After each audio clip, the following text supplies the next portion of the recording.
Censor is a new indie horror film from first-time featured director Prano Bond. She previously directed the short Nasty, which no doubt inspired this film. So after viewing a strangely familiar video Nasty, Enid, a film censor, sets out to solve the past mystery of her sister's disappearance, embarking on a quest that dissolves the line between fiction and reality. So if you don't know what a video nasty is, essentially there was an influx of extremely violent and lurid films that were shared on video cassette, mostly in the 1980s. And a lot of them were able to bypass the ratings boards, and they were kind of underground. People watched some really fucked up stuff, and it caused quite the public fervor. And this film takes place in that time period where we have someone who is trying to decide what needs to be cut out of a movie to obtain a certain kind of rating.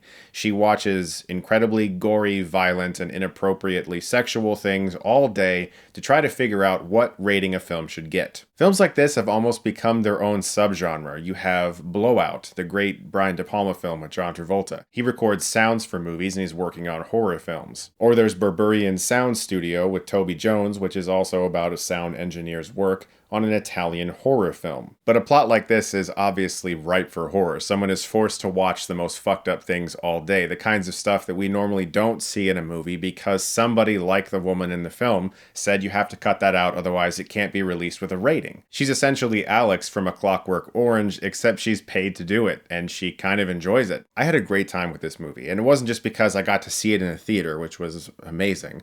I thought this was extremely well directed, especially for a first-timer. But also the created video nasties they made for the movie are really great and kind of nostalgic if you ever watched any of the old ones. They did a fantastic job recreating the feel of those, but it never loses sight of what it is, which is essentially a character study. This is a movie about someone who is deeply obsessed with something, and a lot of people think they're kind of insane for continuing to be obsessed with it. Sometimes the film can get a little uneven because it's trying to balance that, the fact that she is looking for her sister, but also there's this sort of mystery that's developing with one of the video nasties she watches and a filmmaker that might just be killing people in them for real.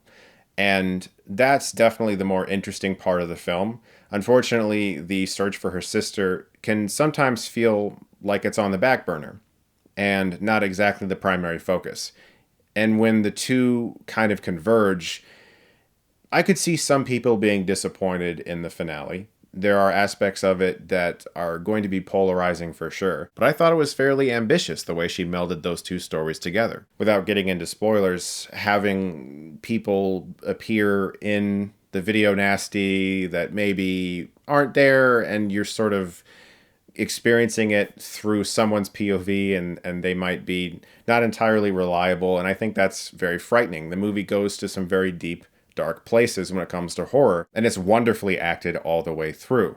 The film does owe a lot to those other films that I mentioned, but it's also clearly very inspired by Videodrome, David Cronenberg's film, which was also an exploration of what violence in movies could do to people in the 1980s. And this film also has a body horror scene that very much so reminded me of some iconic imagery from Videodrome. So it's not that the film's entirely original, it's just that it has a unique presentation and a clear focus on character. And something else the film does very well that's really hard to pull off is allow its main character to make choices that you don't necessarily agree with.